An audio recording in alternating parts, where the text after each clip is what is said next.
Good morning. I'd like to call the meeting to order. Please rise for the invocation.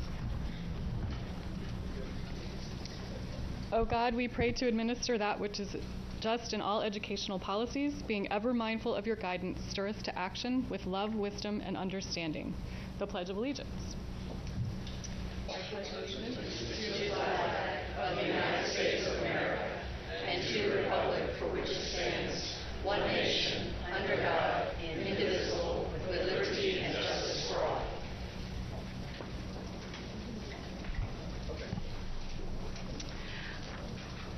Agenda item 203, approval of the minutes. Is there a motion to approve the minutes? All those in favor? Motion passes 800. The next item is to establish the agenda order, and the agenda stands as published. 2.05 recognitions. I'd like to invite Oscar Davis, the retiring Director of Employee Relations, to the podium, please.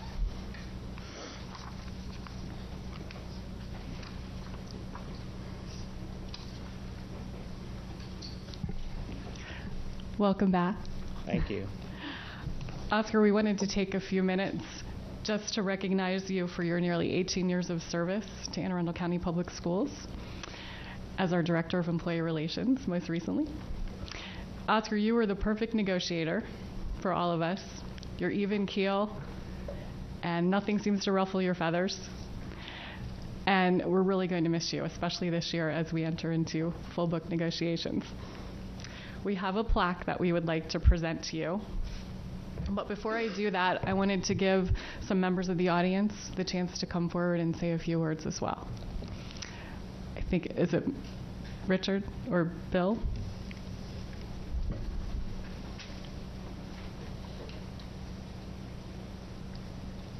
It's a roast. Yes, it's a roast. President Korbelak, members of the board. If I stutter a little bit, it's only because I didn't know I was speaking until about 8 minutes ago. And there's lots that I could say about Oscar Davis. I was an MSCA unit server director assigned to Anne Arundel County when Oscar came here as a personnel specialist. And we have been doing business of one level or another ever since he arrived. And for the last 12 years, it's been across the bargaining table from each other. And President Korbelak put it very accurately about Oscar's level-headedness. He seemed to be the one in the room with the even keel, with the level head that let the noise go on around him. And only once or twice did I see a feather ruffle. He kept his head even when the negotiator across the table did not keep his. And the negotiator across the table has a great deal of appreciation for that. I know Ms. Rawls has been given the interim position. I don't know whether or not that will be hers permanently after Oscar leaves, but whether that lot to Melissa or somebody else, they're going to have some big shoes to fill. Oscar's going to be missed. Thank you. Thank you.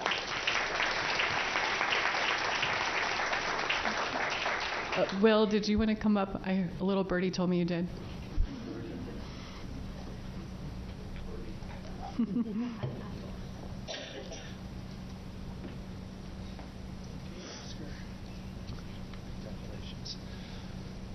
For President Corbelant and Dr. Alato, I've had the honor of sitting beside Oscar in negotiations, and of course the challenge of sitting across from him in negotiations for a lot of years now. And I will tell you, he's always been a gentleman, someone you could respect. He does have that level head. He doesn't ruffle easily. And I have enjoyed our point-counterpoint for a long time. He is a person of honor. He's a person that you like to talk to. When we have our sidebars, it's genuine. It's person to person. I know that all of us in AEL are going to miss him and miss the challenge he presents us every time we sit down at the table, wringing out 1 more % or whatever it may take to honor a contract. I know he's been the middleman, so he's got it from both ends, and he's tough. I know he's going to go home with his wife, and he's going to enjoy that beautiful grandbaby, and he's going to have a long and productive life because he deserves it. So we wish you the best, Oscar. Hope everything goes your way, and thank you for all the years of service to Anne Arundel County.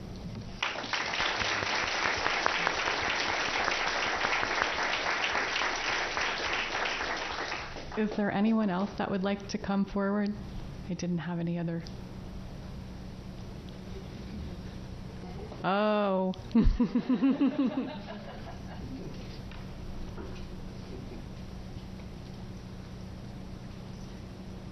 Good morning to all. I would be remiss if I did not take this opportunity to acknowledge Oscar Davis for his guidance and leadership since I arrived at Anne Arundel County Public Schools 7 years ago. When I worked in the legal office, he was very helpful in giving me good, sound direction and helping me acclimate myself to this organization. The past 3 years, Oscar has been an awesome mentor, helping me understand how the board works and how to play nicely and how to get along well with the unions. And I am so honored to have an opportunity to follow behind him. As Bill Jones just mentioned, there are very big shoes to fill, but I believe that with his leadership that he's given the past couple years, I am ready for the task. We certainly are going to miss you here at Anne Arundel County Public Schools, and we wish you the best in your future endeavors in retirement. Thank you.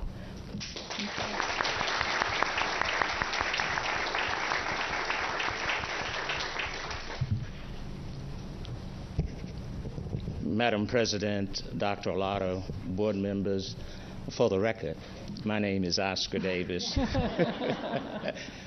Your former Director of Employee Relations and Chief Negotiator. I had to say that one last time. I want to just take an opportunity to say thank you to all of you for the opportunity that has been afforded me to serve the children of Anne Arundel County.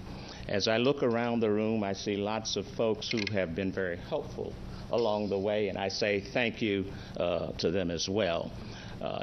There were times when we disagreed about how things might be done or even what needed to be done, but there was never any disagreement about why. The why was always the children, always has been, and it is my prayer that it always will be. I would be remiss if I did not recognize my wife of nearly 45 years, Jerry P. Davis. Please stand, honey.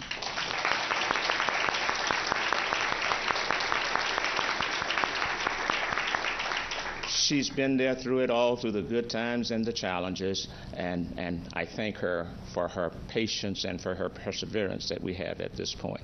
I'm often asked, what am I going to do next? Well, first will be some relaxation, then reflection, and then renewal, and then we move on from there. Again, thank you. If you ever need me, I'm not too far away. God bless you and keep you. Don't go anywhere yet. You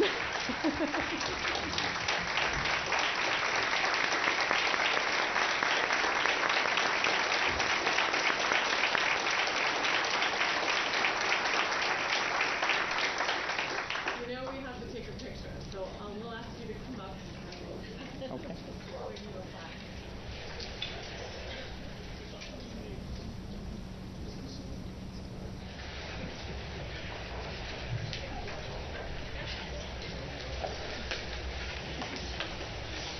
What's the spot? That's the spot.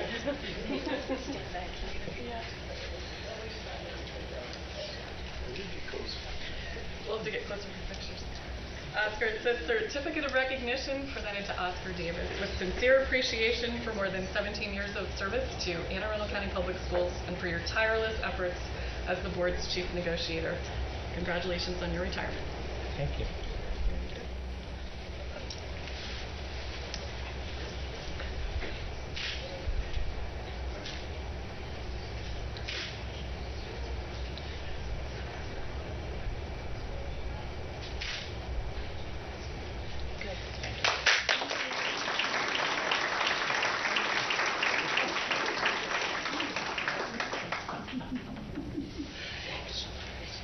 Thank you very much for all your time as a whole. Thank you.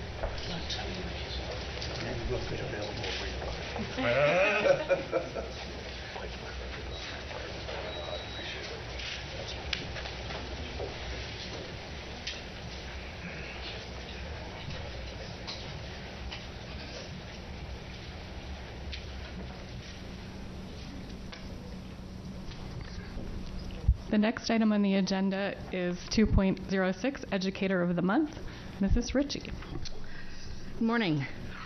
Today, the Board of Education recognizes a special educator in our schools, one who is creative, enthusiastic, and has a passion for all children.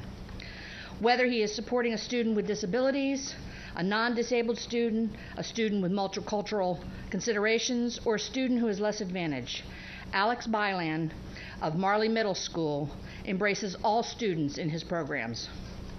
Mr. Byland's programs include in-school learning as well as learning within the community setting. Students learn to care for others, raise money for a cause unique to their group, and they learn to challenge their own strengths. As a result of his work, these students experience positive peer relationships, have less referrals, and gain academic leadership skills. One of Mr. Byland's initiatives supports at-risk male youth who may need support academically or in their social and emotional development. His after-school BALL program, standing for Basketball, Academics, Literacy, and Leadership, enables staff to support these at-risk youth by utilizing the structure and supports learned in the program. The success is twofold. Teachers learn how to support the academic and social growth of their students, and students learn leadership skills while realizing their academic potentials. Alex is a true leader. He offers professional development to colleagues and is always willing to assist other schools in replicating the many programs he has brought to fruition. Last year, he had to step in as acting department chair for most of the year, and his principal commented that during this time, the department was never run better. Marley had an instructional site review. That's what it's written right here, never ran better.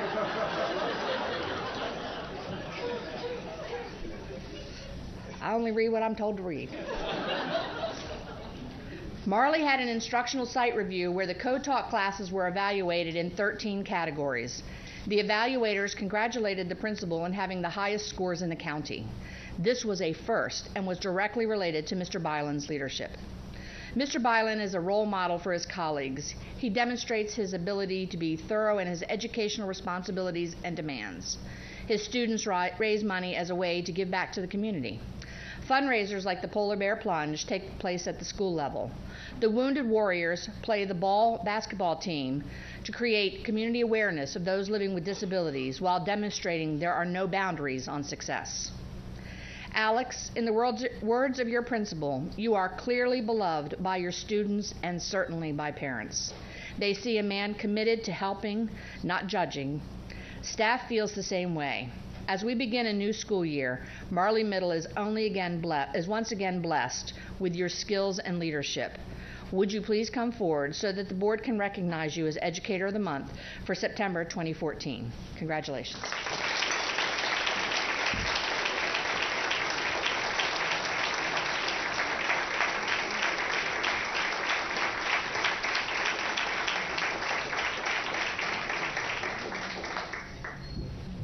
Front and center so the camera can get you. Oh, okay. We'd like to present you with this awesome certificate with this more awesome bell. Oh, thank you very much. And thank you for all that you do for our system. And I see that there's some people here with you today. Who's with you today? My wife and my father-in-law. Okay. And would that be your principal as well? Oh, and my principal and my department chair, who has done a fantastic job. And my wife and I are having a son in a couple weeks. Oh, yeah! So he's with us as well. Oh, yeah! Very good. And as a brand new grandmother, I can appreciate having a Thank baby. you so much. That's going to be great. Wonderful, wonderful. And Really we're going to take some appreciate it. pictures afterwards, and thank you for Okay. all that you do. Huh? Oh, how did we get you here today? I drove. I mean, did we lie to you? Because we lie to people. Yeah, Yeah, I was told to come to a special ed meeting, and I said, all right, well, Okay. let's do it. Let's do it. All right. All right, thank you so much. Thank I really you. appreciate it. Thank you.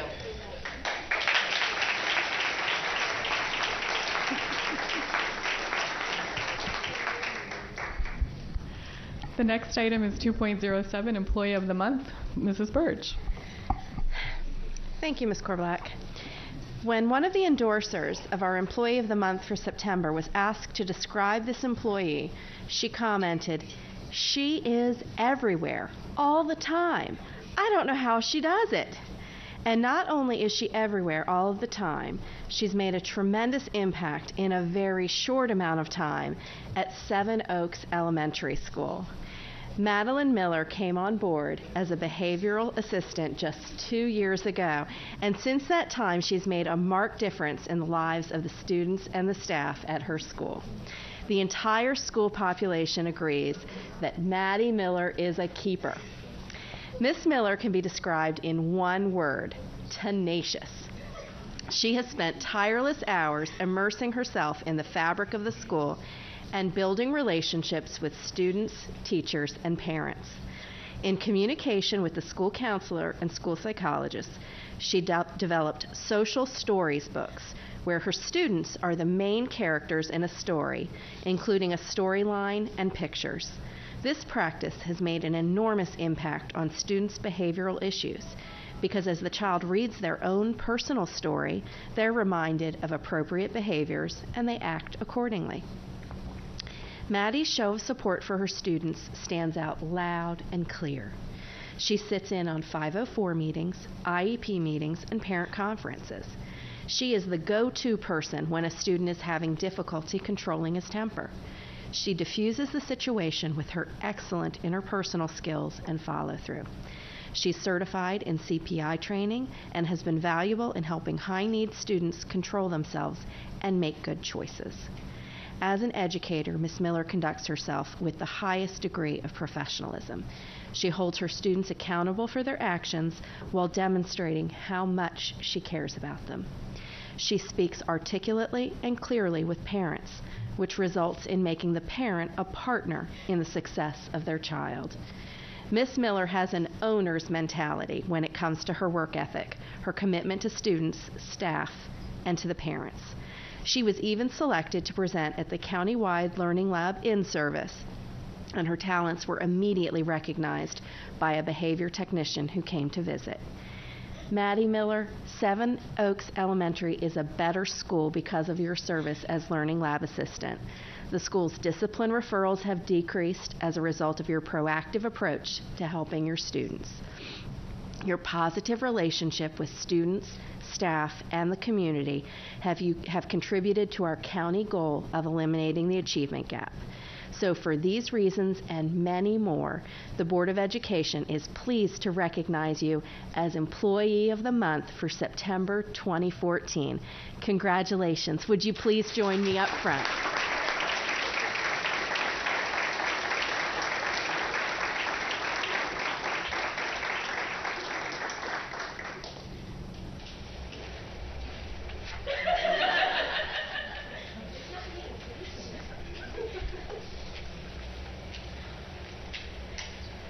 We have our procedures here. You have to stand here at this line so we can be on the camera.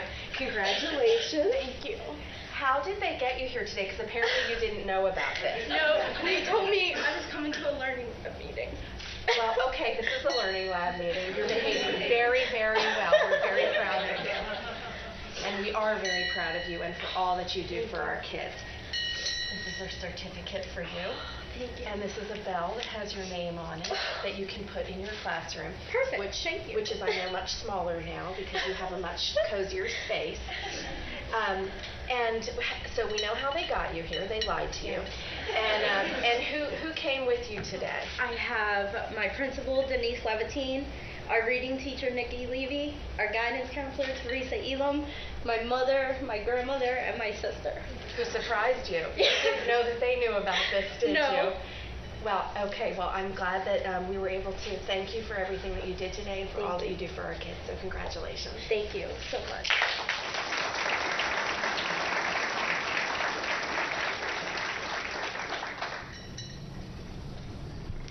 The next item is 2.08 Volunteer of the Month, Mrs. Nally. Anne Arundel County Public Schools counts on our 20,000 parent and community volunteers who bring their energy and expertise to enrich our students' learning experience through a myriad of learning activities, including field trips, mentoring, career days, and after-school clubs. Many outstanding volunteers realize needs, envision appropriate projects, and engage others to turn the vision into reality. Thanks to an infectious, can-do attitude of one such volunteer, the Severna Park Middle School community boasts a huge annual Earth Day celebration, a professionally landscaped rain garden to filter parking lot runoff, and the Green School certification. Mrs. Chris Myers, today the Board of Education is pleased to honor you for your dedicated service to our Severna Park Middle School students and community. As PTO president, Chris effectively leads with an inclusive, collaborative style. Everyone who knows Chris is touched by her enthusiasm, networking capabilities, expertise, and warmth. She inspires others to feel like they can accomplish anything, and together they do. Sixth grade teacher Debbie Sparby writes that Chris is responsible for the coordination and implementation of the annual Earth Day celebration, not just for our school, but for the entire town of Severna Park, that includes an array of exhibits, vendors, and games for all. Her passion for bringing knowledge of the natural world to Severna Park students led Chris to work with school staff to develop a rain garden that filters parking lot runoff. Chris figured out the logistics involved with meeting county guidelines, financial obligations, the materials needed to implement planting, and enlist volunteer power. She secured a $5,000 grant, partnered with Unity Gardens, and worked side by side with volunteers to excavate and plant the highly successful rain garden. It beautifies Severna Park Middle's 39 acres while filtering stormwater runoff before it drains into nearby storms. Severna Park Middle School students, faculty, and community owe this accomplishment and many other learning opportunities and environmental improvements to Chris Meyer's creative vision and inspiring can-do spirit. Mrs. Chris Myers, would you please come forward? With great appreciation, I present this Volunteer of the Month certificate and bell.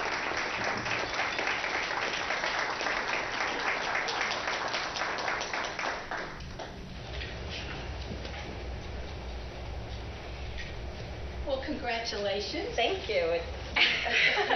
It's all a team effort. Oh, so I don't thank you. And on behalf of the board, we'd like to present you with this certificate and this wonderful bell. Thank you very much. And we always like to hear, number one, who is here with you today? Well, Sharon Hansen, the Severna Park Middle School principal, and Kathy Hamlet, a partner in crime, and all these volunteer efforts. So great. And how'd they get you here? I should have known because something was that, well, Kathy said it's that time of year again, board meetings, and I was the one who lured her here when she won not too long ago. So turnabout, I guess. Well, congratulations. Thank you very much. Thank you for all that you do. Thank you very much.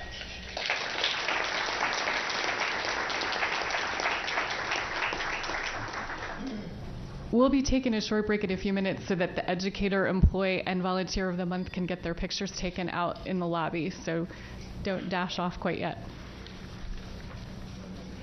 The next item on the agenda is 2.09, School and Community Highlights. Mrs. Ritchie. One of the great things about the first days of schools is not only it's the first days of schools and everybody's excited, but we get to be able to go out on tours of the schools and to accompany the superintendent as we go around and see what's going on. And I'm just telling you that those are one of those mornings that I don't mind getting up early. I'm not one of those early morning people, but they're just fabulous to be able to go in and see the excitement, to see learning happening on the first day of school. Many times when we went to school, it was a little bit, it took about a week before we really got into learning, and they're learning right now, and it's just absolutely amazing what is going on in our school buildings each and every day, and I'm in awe of everything that's occurring, and I want to just take a moment to thank the superintendent for allowing us to go out on these visits, because they're absolutely wonderful, and to wish everybody a great school year. Dr. Arlato. Thank you. I certainly want to talk about the school visits as well. I want to thank the board, each and every one of you that have attended with me and visited schools. It really, it speaks to your engagement and your connectedness to the schools, and so I thank you for making those visits. We have more coming in the next couple of weeks, and I look forward to you all participating in those. They have been fabulous. In the past 6 days that school has been up and running, I've had the opportunity to visit 22 schools. And in each and every one of them, and I echo Ms. Ritchie's comments, learning is paramount. In every one of the classrooms, learning was up and running from the very opening bell in each of our schools and each of the visits that I made, the 22 over the past 6 days. And I think that sets absolutely the right tone for the school year. When we engage the students in meaningful instruction, in instruction that engages them and is hands-on, where there's lots of great noise in the classroom and kids are engaged, it is just a wonderful feeling. I also want to thank the board, again, personally, for your selection of me in the past, because it has, the summertime is a busy time for all of us in the school system. When you get back in schools and the buses start running and the kids are in the classrooms and the teachers are working hard, you really realize, for me, I go back to realizing why it is that I wanted the job so very much. And so it has been extraordinary the past 6 days, so I thank you for that. I also want to send greetings from Stephanie the cat at Richard Henry Lee. She is doing well with animal control, where she's at the spa and being watched.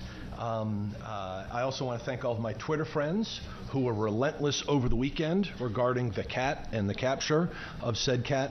But in all seriousness, I want to thank the Richard Henry Lee community.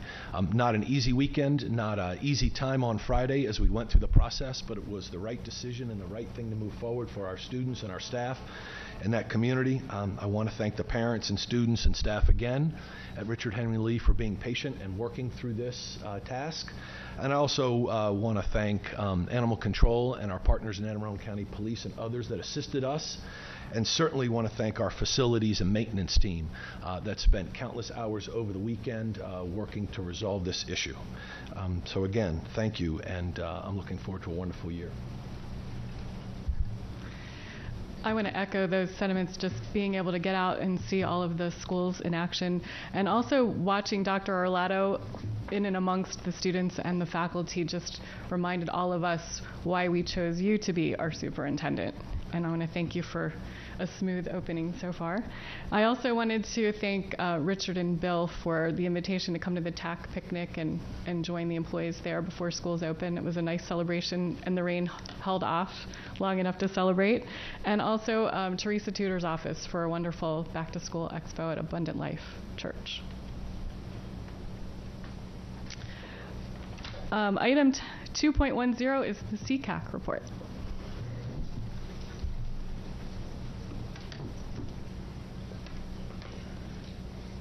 Good morning, President Kulak, members of the board, and Dr. Arlato. My name is Colleen Caswell, and I serve as the new chair of the Special Education Citizens Advisory Committee, or CCAC. As you are aware, CCAC is a parent-run committee who serves as a advisory capacity to Anne Arundel County Public Schools on special education issues. We advocate for all students who receive special education services, provide information and guidance to their families, and we collaborate with the Division of Special Education, service providers, and community groups to help ensure that all students receive necessary opportunities and supports to be successful in their schools and communities. Last year, with a focus on increasing our outreach activities, CCAC held 3 successful community events, including our first ever Special Education Resource Fair, which is like a back-to-school night for special ed. We chaired a roundtable event where we chaired community discussions on focused topics, and we held our annual Star Awards, recognizing staff that were nominated by parents or educators for extraordinary service to children receiving special education services. All 3 events were a huge success that we hope to build on this year. We were also excited to see the rollout of the Parent e-Handbook, an online resource for parents about special education in Anne Arundel County Public Schools. Based on a suggestion and a request by CCAC to the Director of Special Education a couple of years ago, the Department of Special Education developed this amazing resource, which was rolled out for parents last year. They have continued to develop this content and are currently working on accompanying video modules to go with the current e-Handbook. I call your attention to this because it is an amazing resource for parents, and it was a good bit of work. It's unique to our county. We feel it really highlights the collaborative relationship CCAC has with the Department of Special Education, and we would especially like to thank Mary Talar for her leadership that enabled this collaboration. So, thank you, Mary. We are excited to begin a new partnership with Ms. Bobby Pedrick, the new Director of Special Education. Some of our top objectives this year are to improve our communications and increase our outreach activities again, increase parent and community participation in CCAC, and support ability awareness initiatives.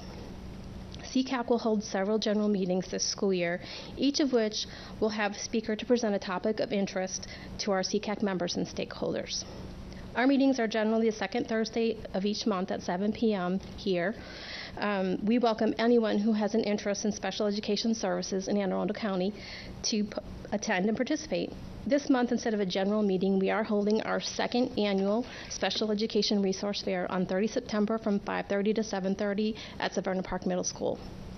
This event will basically, again, be like a back-to-school night for families with students with special needs that utilize special education services, with resource tables with representatives from special education, other departments in the school system, and many service providers.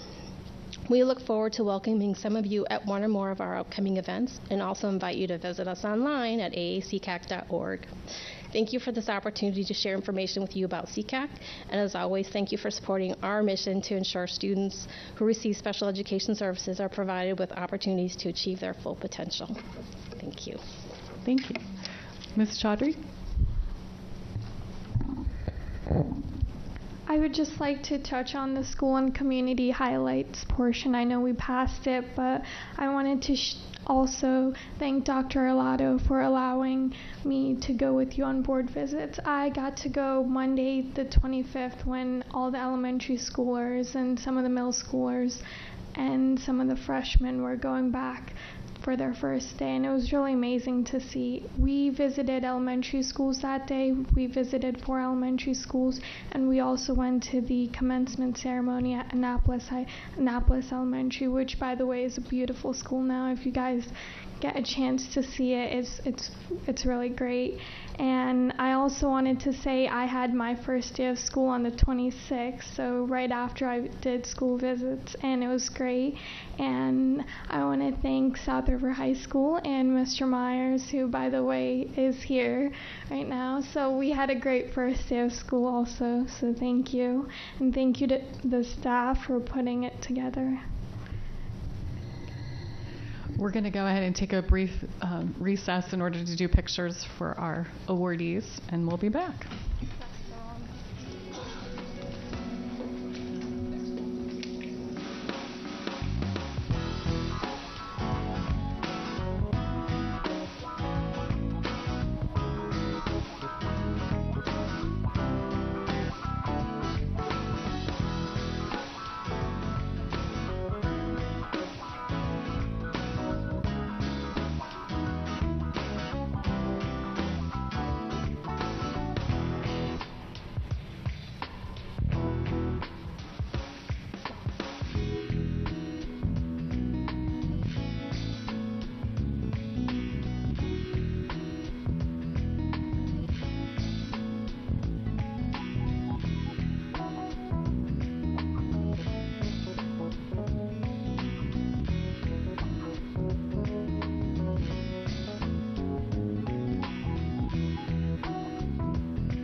question.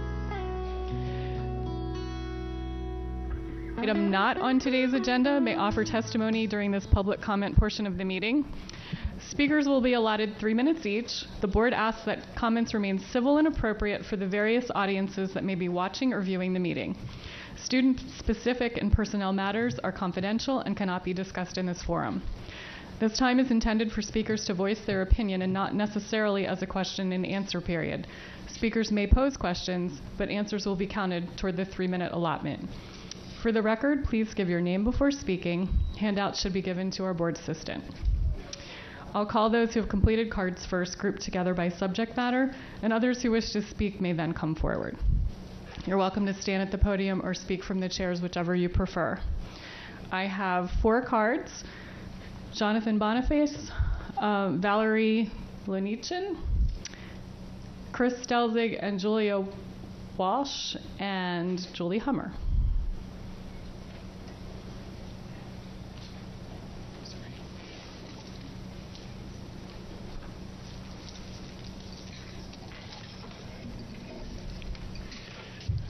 Okay.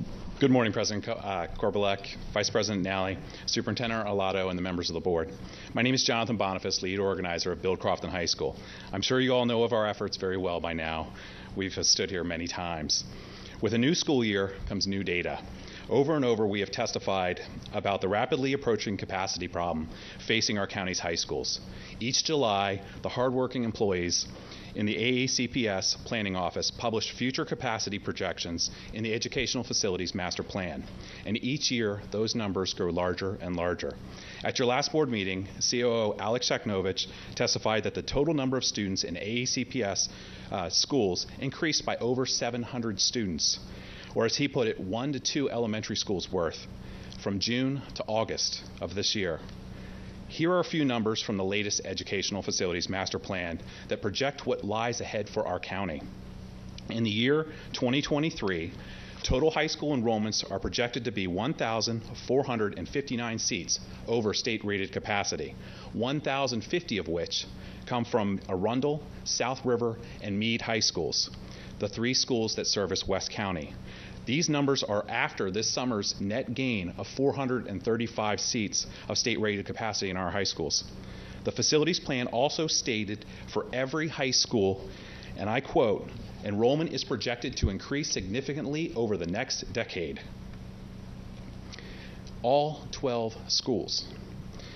In 2023, 9 of our 12 high schools are projected to be over 100% capacity, and our 10th at 98%. Now, I'm not just one to get up and tell people over and over there is a problem and not offer a solution. That solution is a Crofton High School, a community-centered 1,600-seat school within a 1.5-mile radius of the majority of its students who can easily walk or bike to school.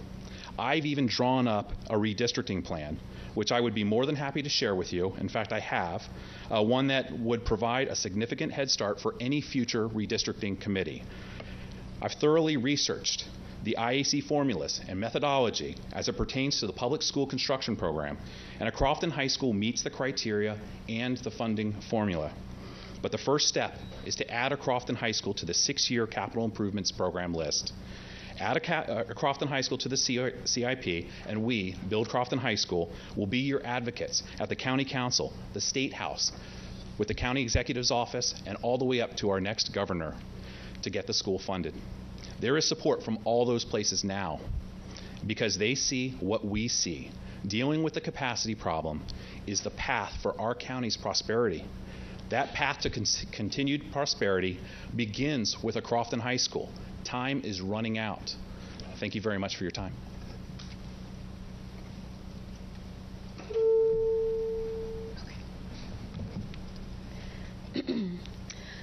Good morning, President Korbelak, Superintendent Arlato, and members of the board. My name is Valkyrie Lonikin, and I am here on behalf of many Crofton parents. The AACPS data clearly shows there is projected to be a great shortfall of seats in our county schools in the not-so-distant future. Preparing for that shortfall should be a high priority for this board and AACPS.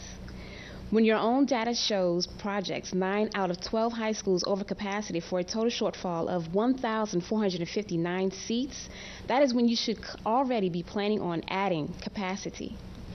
1,459 seats is a high school's worth of students.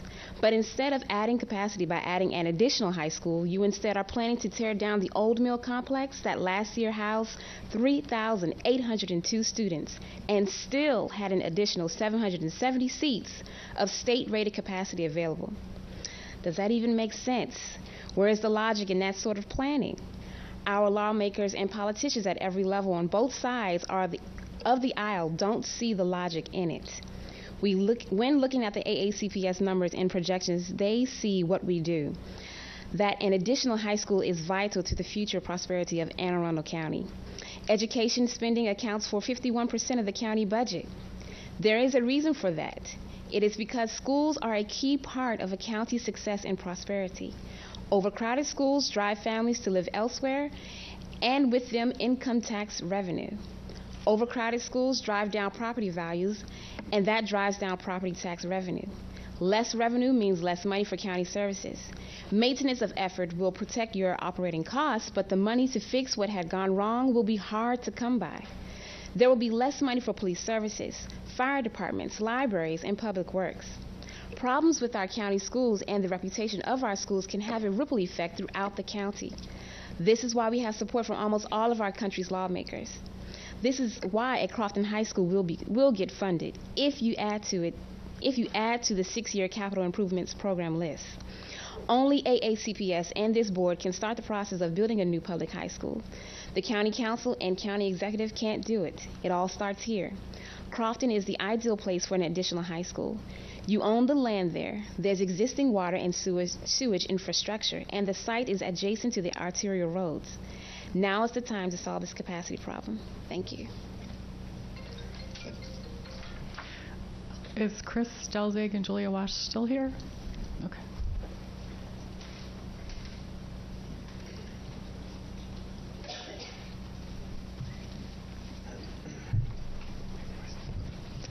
Good morning, Dr. Arlotto and members of the board. I'm Julia Walsh. I'm the principal at Annapolis Elementary.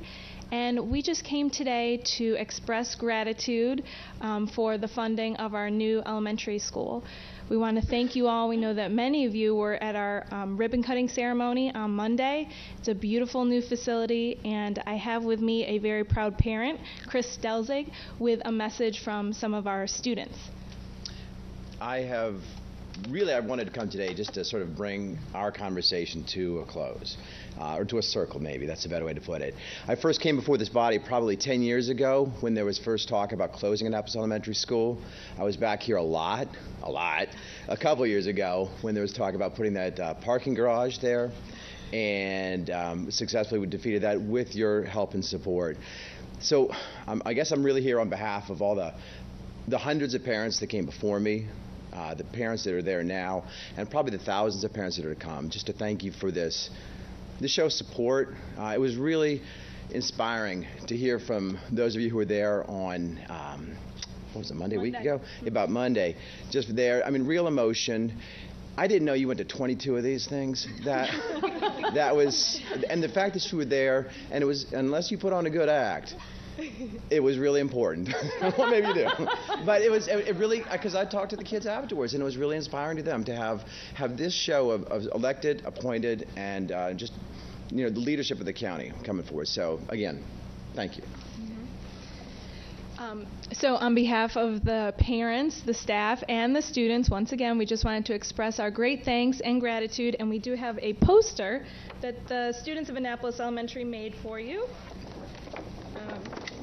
If I could just read one thing, and this, because we get a lot of, flack for being a small urban school, and my friend's son, Omar Muhammad Hassan, wrote, "Dear Board of Education, I'm very grateful for our new school. Thank you for investing so much money into our school. You made our dreams come true. I'm very joyful to carry on to the proud legacy of AES. Again, thank you very, very, very much. I love this school. Thank you." So, thank you.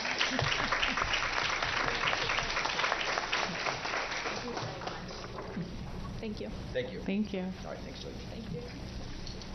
Mr. Webb. Thank you, Ms. Korbelak. Yeah. Annapolis Elementary is an absolutely fantastic school, and it's a gem for the whole community. I was wondering, are we having any, or has there been any type of community open house for the community to see that facility?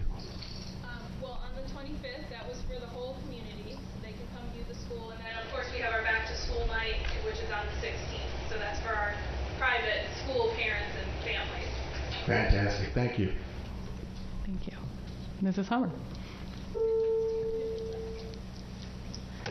Good morning, and on behalf of the I'm Julie Hummer, and on behalf of the Brockbridge PTA and our whole community, I just wanted to come and say thank you to the school board and the school system that after over 5 years of hard work, we welcomed and opened the doors to the Monarch Global Academy last week, and the two schools, Brockbridge and Monarch, opened to almost 1,000 students last week. The change in the atmosphere at Brockbridge is palpable. Last year, our open-walled school was packed with over 750 students. This year, we welcomed 450. Our teachers say that they're amazed at the difference in the atmosphere. They didn't realize how stressful the environment was with that many children packed into that space. 250 more than are supposed to be in the building, and you can tell they are happier, the children are happier, the whole atmosphere is great. Our neighbors love the new school. It's all coming together. Principals Stacy Gray at Brockbridge and Don O'Shea at Monarch Academy have been doing a great job getting things rolling this week. Our community is so grateful to the school system for this new option for our community and the enhanced atmosphere at Brockbridge. We especially want to thank Kathy Lane and Pat Crane for all their hard work over the past many years and the many endless meetings that they've had to attend and go to. We couldn't have done it. We know it wouldn't have happened without them. We, of course, are going to continue to advocate for walls at Brockbridge, so we are not going away, but we are very grateful, and we hope the school system will continue to pursue creative options like this to benefit the children, other children in their communities. Thank you so much. Thank you. Is there anyone else who wanted to speak during public participation?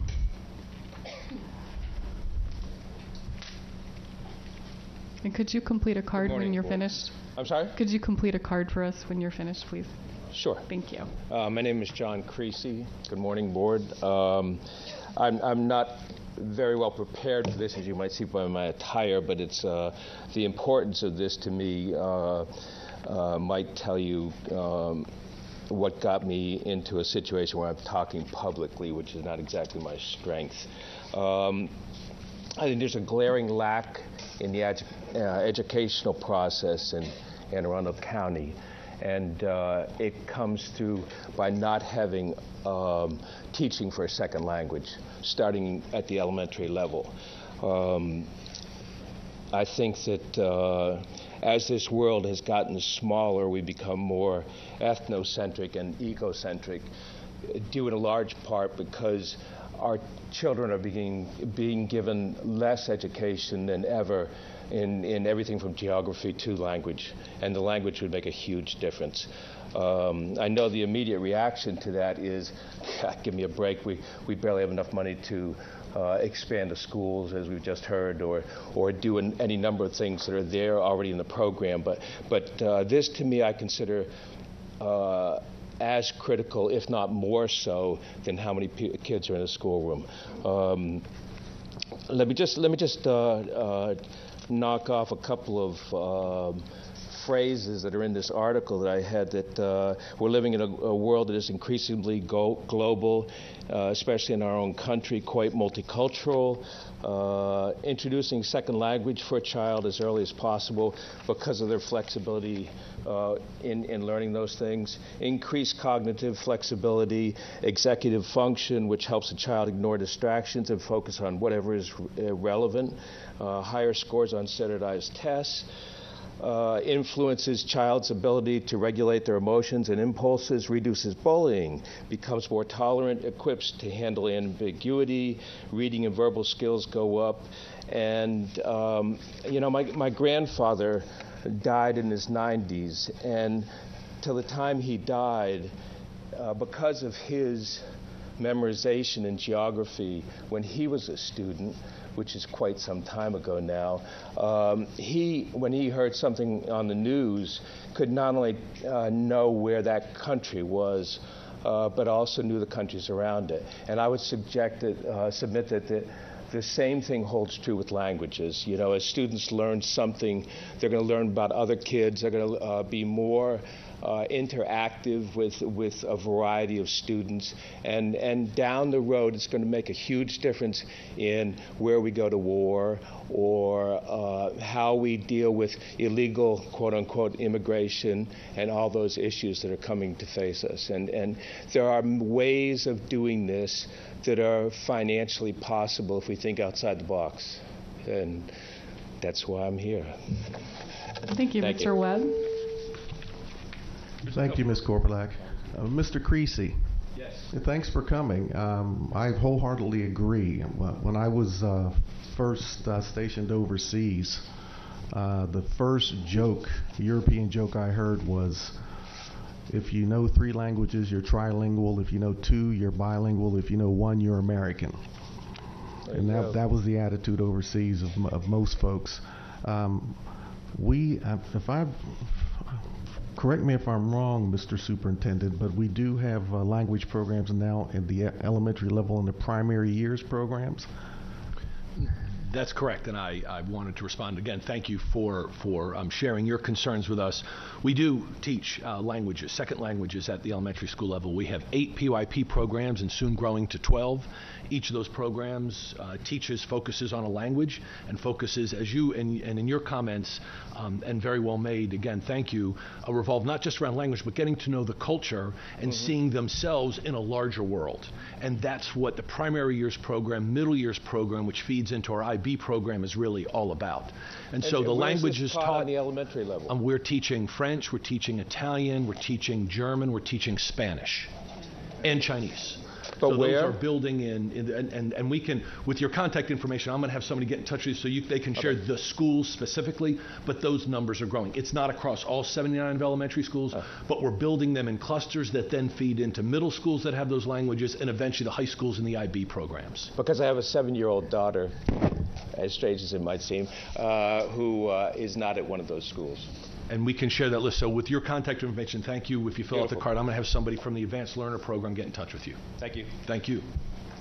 Mr. Creasy, I also wanted to mention that our neighboring and nationwide school systems have reported a dearth of elementary world language teachers. So we also have to get the word out to our colleges and our students to major in world language. About that as I sat here and listened to the other people speaking, and I was thinking, how about, a room this size, an auditorium in any of the elementary schools with screens and an online classroom with monitors in the school that could put kids through a half hour of Spanish or German or whatever every morning, and do things that were driven by the person on the screen. So I understand the lack of people, but I think it calls for thinking outside the box. Thank you. Okay. Is there anyone else who wanted to speak? Richard, are you getting up to speak? Okay. Okay, good morning, Mrs. Korbelak, Dr. Arlotto, and the board. I am Richard Benford, the president of the Teachers Association of Anne Arundel County. It's been a busy summer at TAC, and I just want to give you a little update. We started with the NEA convention in Denver, Colorado, with over 10,000 delegates from around the country. Our political activism during this election cycle is very busy. We're working diligently to get some education-friendly candidates elected to our county. We've launched our Facebook and Twitter page and organized our community outreach, providing 25 backpacks to students at Solly Elementary School, and handing out books and pencils at the Back to School Expo at Meade Middle School. We had a great picnic, which you mentioned, and I appreciate the attendance of those who were able to make it. The new teacher orientation, we attended over 3 days and greeted over 600 teachers. That was very exciting. I've had the opportunity to meet with Dr. Arlotto and many of the executive staff. The Excellence in Elementary Education pilot at 9 elementary schools is a great first step to provide additional planning for our teachers, and the hope is it will spread across the county. Just saying. In the next few years. The refresh of the TAC Curriculum and Instruction Advisory Cabinet is now the ASI Advisory Group is in full swing. We have Dr. Kubik attending our ARC Association Rep Council tonight to talk about SLOs, and I've been fortunate to have joined Dr. Arlotto and many of you on the 22 school visits and look forward to the final 14 in the coming days. I also look forward to, and we are hopeful for, a continued collaborative relationship in regards to bargaining, and I'm very excited about that. And if I forgot anything, I'm sure I'll let you know when I see you next time. Okay? Thank you so much. Dr. Arlotto. Thank you, Madam President. I just wanted to I'd be remiss if I didn't say and echo Richard's comments about his attendance in all those school visits. I didn't make them alone. There have been a variety of folks that have joined me in those. I do want to thank the legislators and, again, the board members that have joined me, but on every single one of those, Mr. Benfer has been by my side. He's visited the classrooms, has been a very welcome addition to those, and I look forward to the next 14. Thanks so much for that partnership. All right, is there anyone else who wanted to speak? Seeing none, we'll now move on to action items. Item 4.01, Administrative Personnel Appointments. Dr. Arlotto, your recommendation, please.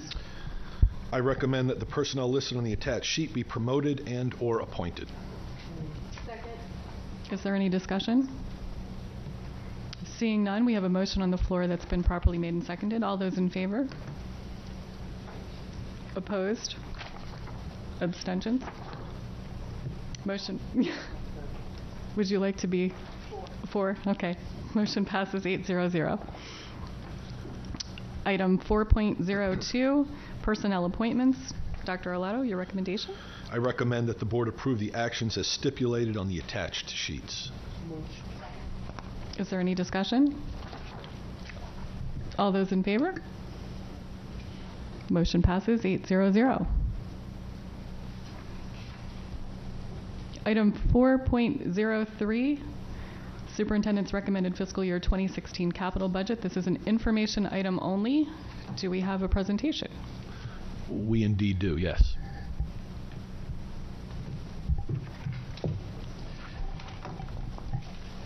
Good morning. I'm Alex Shaknovich, Chief Operating Officer for Anne Arundel Schools. Lisa Seaman Crawford, Director of Facilities. And we are here to present, as an information item only, item 4.03 for your consideration regarding the Superintendent's recommended FY 2016 capital budget, 6-year plan, and state capital improvement plan. This is required to be remitted to the state's Interagency Committee for School Construction by October 6, 2014. The board recalls that the state's capital budgeting cycle is out of sync with the county's budgeting cycle, so the state leads, and that's why we're before you today.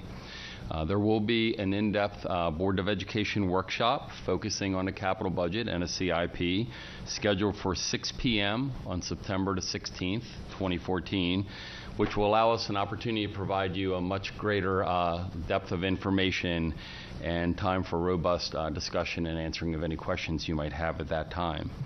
Additionally, a public hearing will be held on the capital budget on the evening of September 17th as part of the Board of Education meeting, and then later on the 17th you would be asked to vote on this.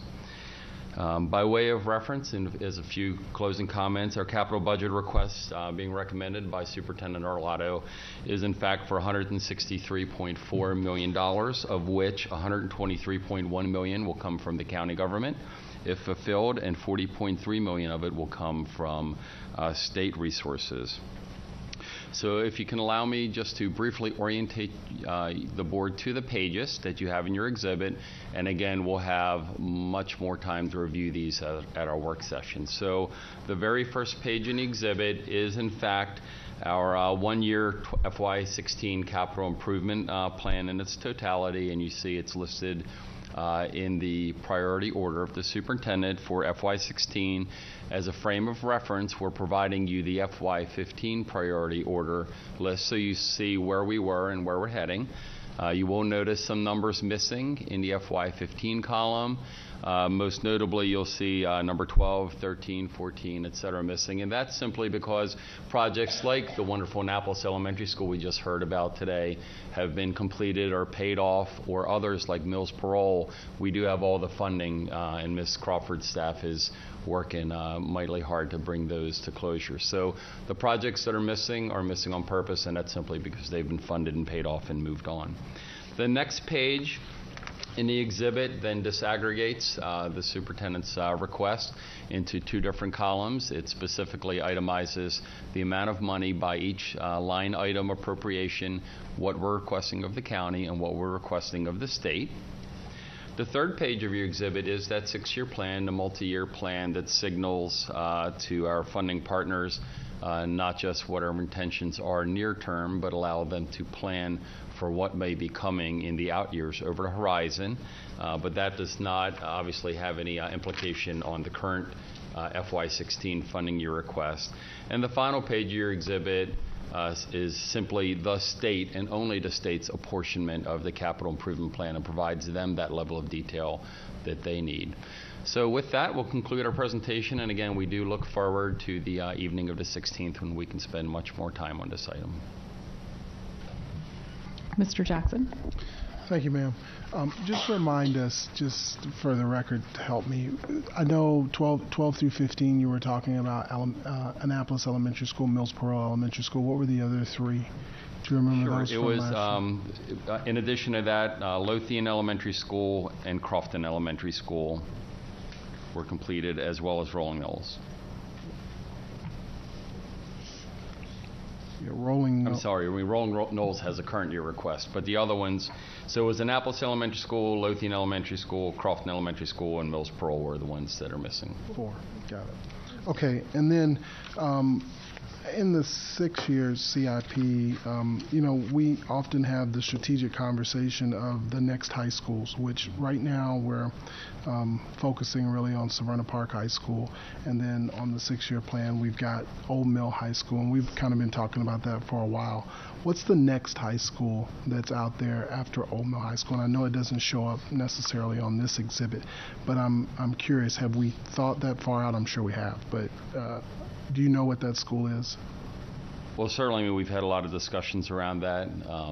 If you go by the MGT plan that is not, that was created and published in July of 2016, the next school after Old Mill would be Southern High School in that plan. But as we all know, that plan is sort of ending its useful stage of life. It was designed to be a 10-year study.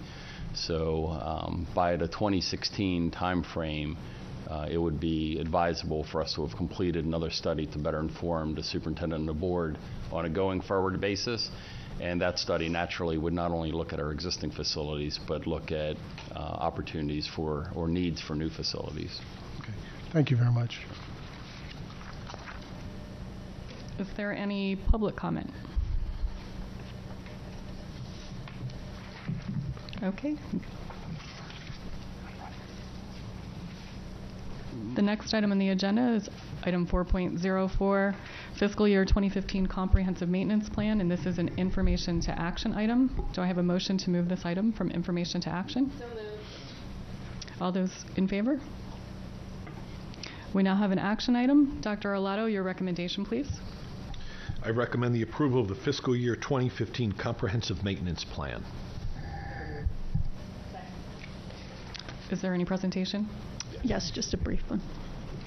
Good morning again. For the record, I'm Lisa Seaman Crawford, Director of Facilities. Michael McCafferty, Supervisor of the Maintenance Department. Before you for information and action is the comprehensive maintenance plan. This document is not only to assure schools are being adequately maintained, but is also an annual requirement of the Maryland State Department of Education. As funding allows, the 5-year plan provides a guide to the upcoming maintenance work for projected at each individual school. This information is a resource for the school principal and the public for what projects are in the pipeline for the summer of 2015 in the following 4 years. Funding sources include capital dollars in categories of health and safety, backlog reduction, roof replacement, asbestos abatement, and the aging school program. Also included in the document on page 15 is a summary of the maintenance backlog. As a point of reference, the 2014 CMP indicated a backlog of $246 million. The 2015 CMP reflects a $263 million backlog, an increase of $17 million, or approximately 6%. As discussed in previous years, the 3 reasons for the increases are aging infrastructure, growing school system, therefore increasing square footage required to be maintained, availability of funding not keeping pace with the backlog. For example, the County Council approved FY 2014 capital budget included only $1.1 in maintenance backlog funds, down from previous years, and $0 for roof replacement, escalating the backlog. Fortunately, the FY 15 approved budget includes $5.6 in maintenance backlog and $2 million for roof. But that concludes our presentation. We'd be happy to answer any questions. Mr. Webb. Thank you, Ms. Korbelak. I notice on that backlog electrical wiring, $26,882,000. I mean, are there any potential hazards in not addressing that now? Or does that cause any problem as far as all of the excuse me, new technology we're putting in different schools? Does that put any kind of stress on the system? No, that electrical wiring is for new feeders and for main switchgear. There's some panels and such. I mean, after a while, switches and things tend to need maintenance like anything else, and we're going through and evaluating those things that are necessary to keep that up. But as far as our systems, they're operating and functioning as they should. Thank you. Mrs. Birch. Can you, I guess I just want you to remind me, on a school like Jessup, where you're planning on actually replacing it, it still shows up on this list, but you don't actually put a dollar amount next to the things that need to be done. You just put the LR, because they are things that would need to be done if we didn't replace the building. Is that? That's correct. Okay, so these are still things that need to be done in that building, but we're not going to do them. And unless Jessup, for some reason, would fall off the capital budget. And then we would re-put them in terms of putting a year on those things that need to be done, but they're still there, the list is there, we know what needs to be done, and we'll add them back in. Okay, so when things say long range, it means we're not planning on doing it right now, but we know what needs to be done, we know that it has to be accounted for somehow, but it's not in the budget at this moment, and it's not on our immediate plan. That's correct. Yes, okay. That's long range, and we have a 5-year plan, so anything is dated for 5 years. Okay. That's what's being tracked. Okay, because I just picked Jessup out because I noticed that that's one is in the very near future for being redone completely, and everything's long range on that one. Okay, thanks. Is there any public comment on item 4.04? Seeing none, we have a motion on the floor that's been properly made and seconded. All those in favor? Motion passes 8-0-0. The next item on the agenda is a review item, number 5.01, suspected head injuries and concussions. And I understand we have a presentation. That's correct, as staff comes to the table.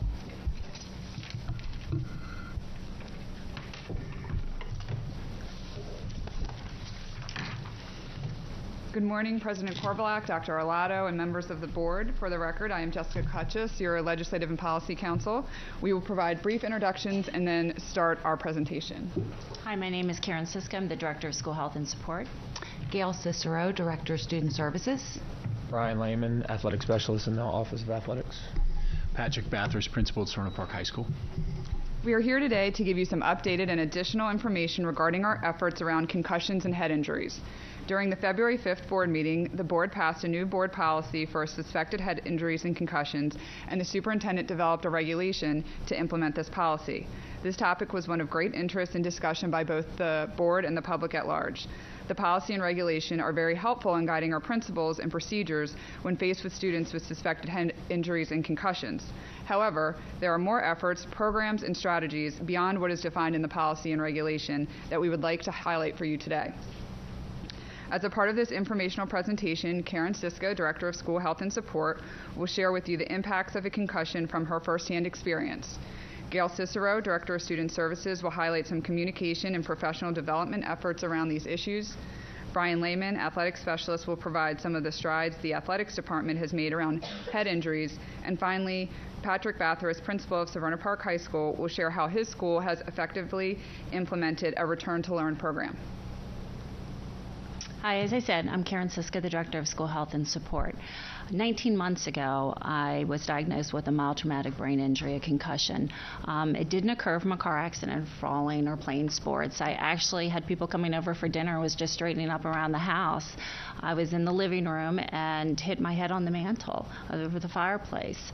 I immediately felt, pain and a headache. My neck hurt. My vision was blurred, and I felt like I was in a fog. And I thought, well, I just hit my head. I'm dazed. I'll be fine.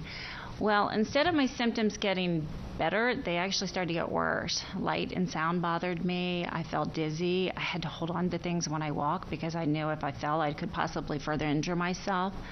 So I went to a local medical clinic, and they asked me a very simple question. What was my name, and how do I spell it? Well, here I am. I have a bachelor's degree from Hopkins and a master's degree from College of Notre Dame. And I had no idea how to spell my name. I sat there and I thought, what is it? I've written it 1,000 times, and I couldn't think of it. Well, over the next couple days, I just couldn't concentrate. I couldn't process information. I couldn't watch TV. I couldn't read the computer. I couldn't use my cell phone to send text messages. I couldn't do anything. I sat in the dark in a nice quiet room and just wanted to be left alone. As you can imagine, my whole life came to a halt. I couldn't work. I couldn't drive. Something I thought would only take a few days to heal actually took over 4 months to heal. And as a nurse, I knew the symptoms of a concussion. And I thought, well, when you live them and you experience them firsthand, it was a totally different experience. And most reassuring and comforting thing anybody ever said to me, and that was my neurologist. He looked me right in the face and he said, Karen, I can help you. You won't be like this forever. And somehow he knew deep down inside what I feared the most, that I was going to be like that forever. And I was out. I hit my head February the 11th last year, 2013, and came back June the 4th full time. And it was funny because when I looked at my calendar, the very first meeting I had that morning was here. And it was meeting with the athletic director to examine how we could improve the communication between his department and the school nurses surrounding concussions. Also to collaborate on developing a policy and a regulation that looked at education, prevention, recognition, and managing students with concussions and head injuries. So as you can imagine, after everything I have been through, I have absolutely been thrilled to be a part of this process, and I want to thank you. I'd like to share some highlights. I'm not going to share everything, but we promised we'd come back and share how things were moving. Our county website is updated regularly with current resources. When we were here during this past school year, we shared some of the resources on the site, and we continue to build those for parents.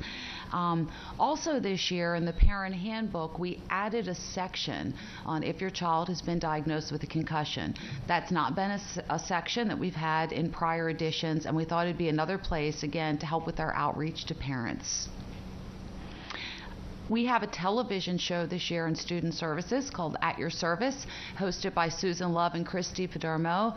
And our first show that's running live this week is a 1-hour episode related to concussions and head injuries, geared again to reach out to parents in the community. And so if you're interested, it's actually running this afternoon and tomorrow afternoon.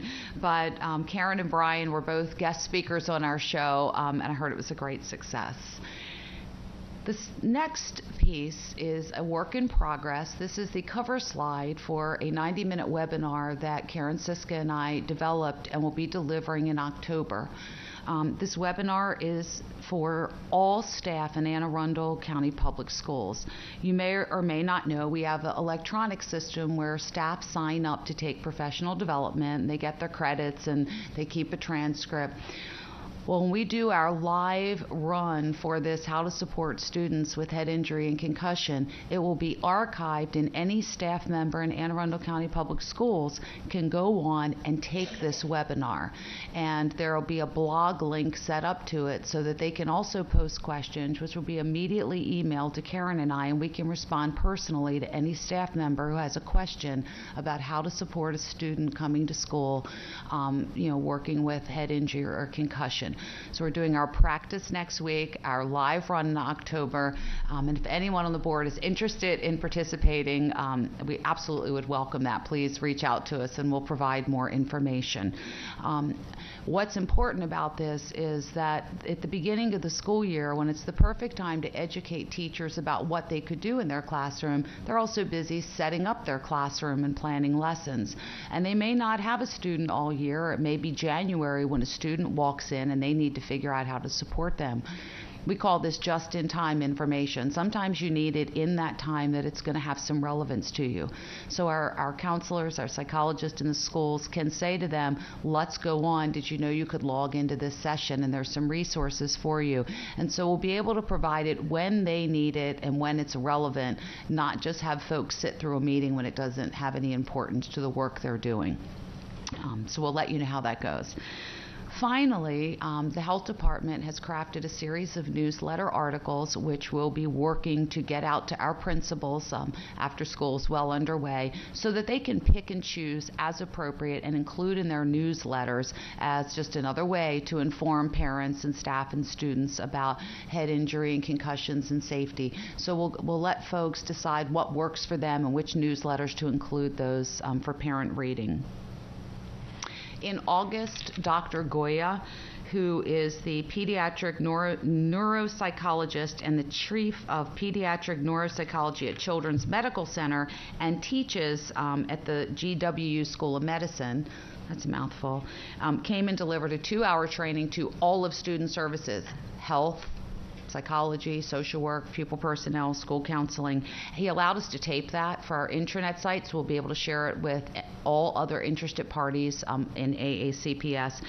It was well received and fantastic. He came for free. He is a prior school psychologist. He's passionate about this work, and he's agreed and offered to come back and do some advanced training with our staff as we continue to roll out our efforts. And as a way to get you ready for the athletics update, I would like to just share that Mr. Skip Lee reported that he had amazing feedback from PE and dance teachers who participated in online concussion awareness training that's required every 2 years of his staff. He reported 100% compliance. The teachers enjoyed having an online flexible format in which to complete that. And so we will continue to also keep up with that cycle and monitor the training for PE and dance. So with that, Mr. Lehman. Thank you. I'm Brian Lehman, giving you an update on the things we've been recently doing in athletics. The first thing in return to play is obviously this is the 3rd year of our full-time athletic trainers at all the schools, and what a wonderful thing because they supervise all the return to plays of the students that have had concussion. One thing we started last year was a girls soccer concussion study. The trainers would forward the information if a girl in soccer, basically to see where the rules are going to go in the future. A lot of people say, heading the ball causes injuries. Our very limited numbers showed that a majority of them come from player-to-player contact or player-to-ground contact. Only a few of them come from actually physically hitting the ball. So that's something that is going to go on for several years, and we'll see what the outcome is. The next impact testing has now reached full stride, if you will. We are testing all 9th and 11th graders, so every 2 years. And then the contact and limited contact sports. The only sports that we're not testing in are sports such as golf or cross country or track and field. However, some of the field events, pole vault and high jump, students in that are getting tested. The next form came across last year, which is very helpful for students in the off season, whether it be skateboarding or a club team suffer concussion. When they would come in, we would have no history of what that was. So this form gets filled out by every single student that tries out for a sport. Most of them are blank, but the ones that do come back with a history are given right to the trainers so they can check up on those students to see if that skateboarding injury over the summer, is still having symptoms. So that's kind of one of the gaps that was filled in the new thing. Heads Up Football, I'm sure you've heard a lot of. It's sponsored through the NFL all the way down to Little League. The MPSSA started this in the spring and hopefully was going to have it full board, but there are some obstacles that have arisen legally to let the Maryland counties not get on board officially yet, but it doesn't mean that we're not supporting the program and supporting our coaches. The two really neat things about this program are properly teaching sizing of equipment, properly fitting the helmets and shoulder pads, and also proper tackling techniques, along with all the other things that goes along with the program. So once that becomes official, we'll send all our coaches through training, just like we do for concussion and things like that. It's a couple-hour training to certify all our football coaches. Moving on to the next reduction of contact episodes. Last year we introduced basically almost by half, a little bit more than half, in football and lacrosse. Basically, everyone does it a little bit different, but in football, they don't have contacts on Monday or Thursday, so in practice, they only have contact on Tuesday and Wednesday. And in our heat acclimatization phase, there's 6 days of no pads, no contact. So over the last 2 years, there's been a huge reduction of physical contact during practices, so that hopefully limits the possible rates of concussions.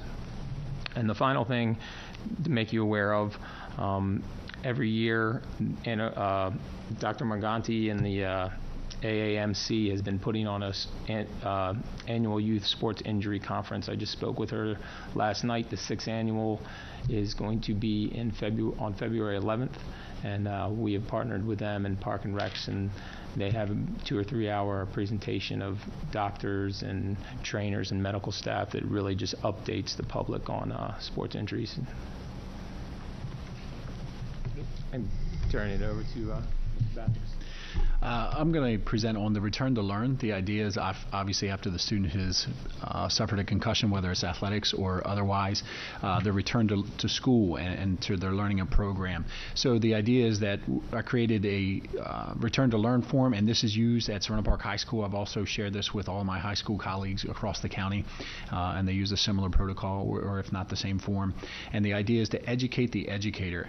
The first thing to do is to make sure the teachers that are working with those children understand concussion, what that is, the impact on student achievement, how that's going to impact the student in the classroom on a daily basis, and then some look-fors, some common problems the student might be experiencing during the course of the day. And then the communication. Obviously, it's going to start with all of the team members involved. It starts with the parents and the student notifying the schoolhouse, starting with the nurse. They usually get the documentation from that doctor. They bring it in, and then the counselor serves as that liaison. And then our teachers are informed through the Return to Learn form, where they can transpose those information of accommodations for that specific student during their Return to Learn in the classroom. And then the administrator acts as the overall kind of overseer of all the protocol to make sure if there's any issues that arise, they can take care of that.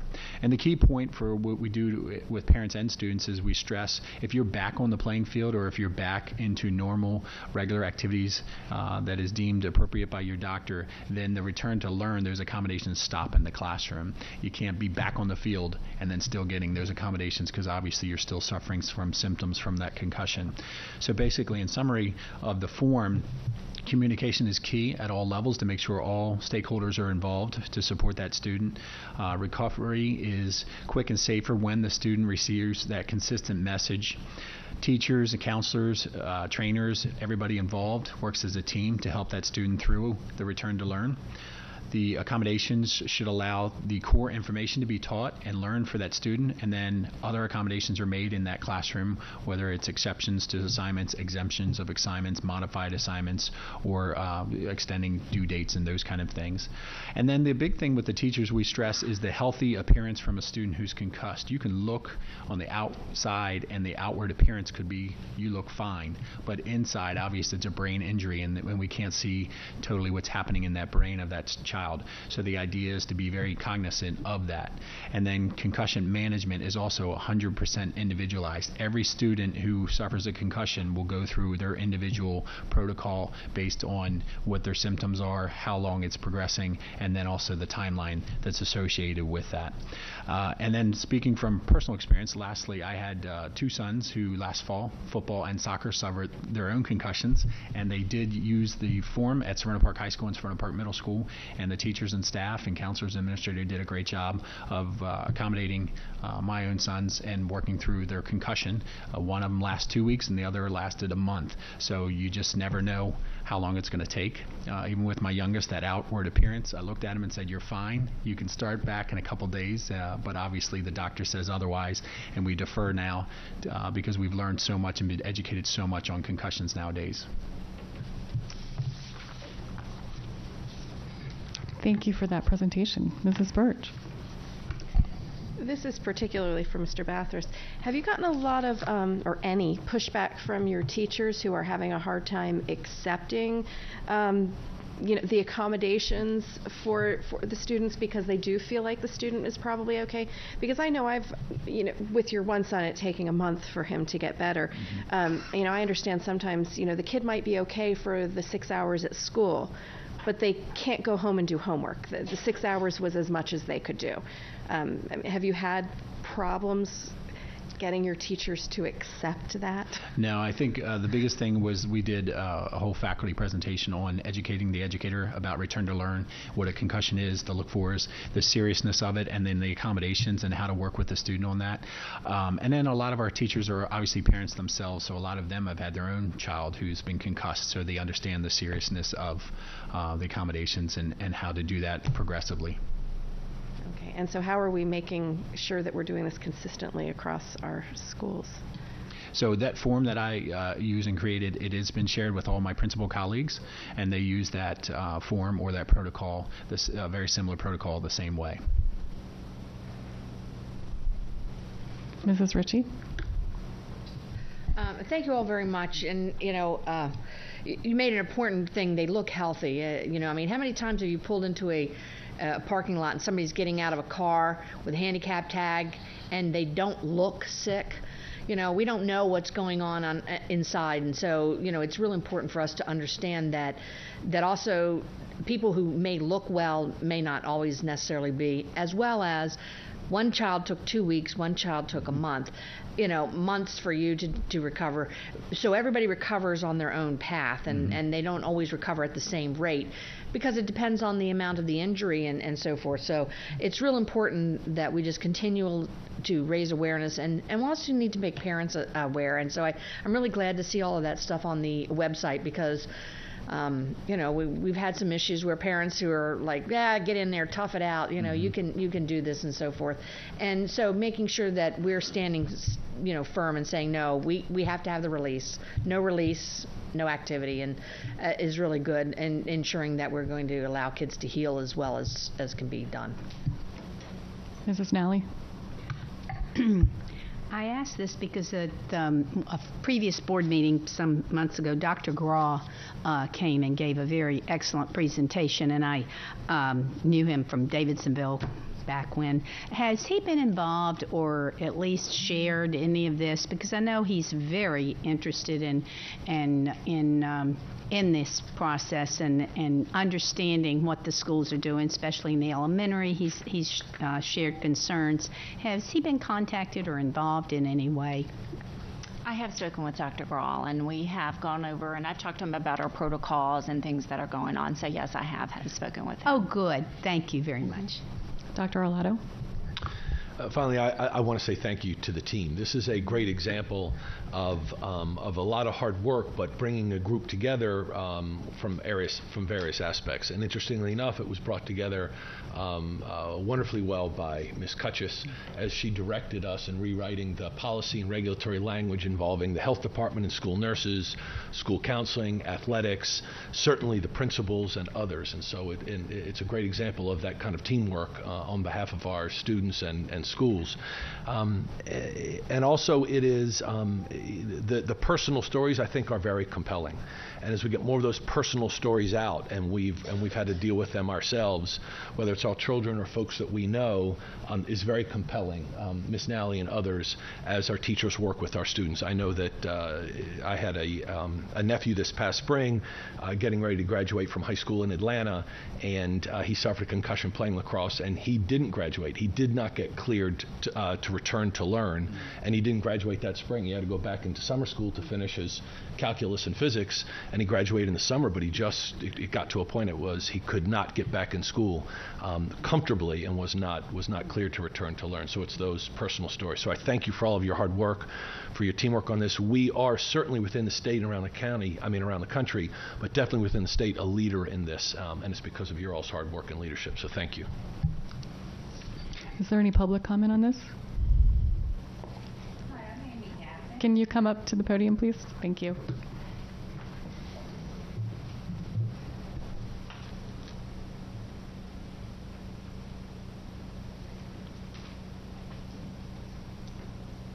My name is Amy Knappen, and I actually work with Dr. Graw. I'm a program advisor for the Head First Concussion Care Center. And we are slated to see about 12,000 patients this year for traumatic brain injury. So it's something that we're very familiar with, and I just want to applaud you. I cannot emphasize how important this return to learn component is. We have seen vast improvement this year already. The only area I'd like to point out, which we've already seen this year, a number of cases, is the confusion between the trainer and the school nurse. As far as school nurses, I believe, are in the correct stance on this. The return to play cannot commence until the return to learn is completed.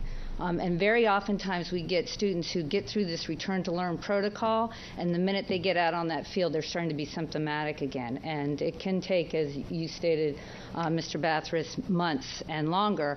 And I just want to make sure everyone's clear that, you know, with the trainers in the schools who are doing a terrific job and wonderful at promoting this. The only other thing I would like to state very quickly is we still need to focus on our rec league kids in the middle school and elementary school level, and the vast majority of our concussions come from non-sports related injury, day-to-day incidents, and there is unfortunately a small amount of bullying that brings forth concussion injuries, so just to be aware of those things. Thank you. Thank you. Thank you for your presentation. The next item is 5.02, award of contracts. This is also a review item. Is there any presentation for this? Any board comments or questions? Is there any public comment? Thanks for coming up. The last item on the agenda is our consent items. This is an information to action items. Do I have a motion to bundle the consent items and move them from information to action? Second. We now have an action item. Dr. Arlato, your recommendation, please.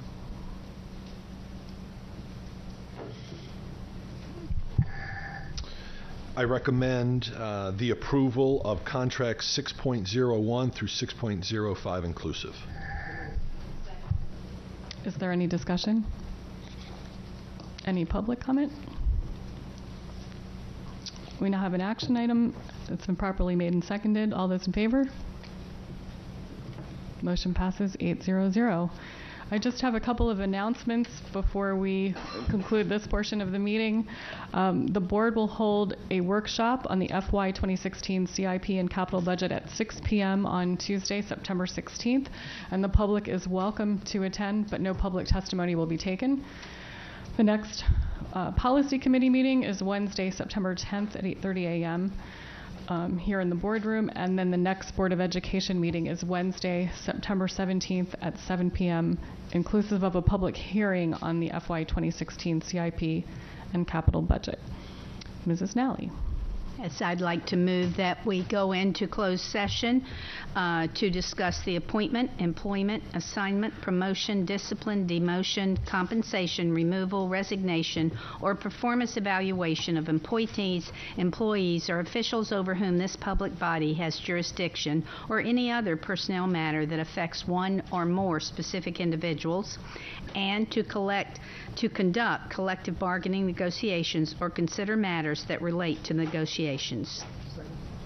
All those in favor? Motion passes 8-0-0. This concludes the public portion of today's meeting. Thank you.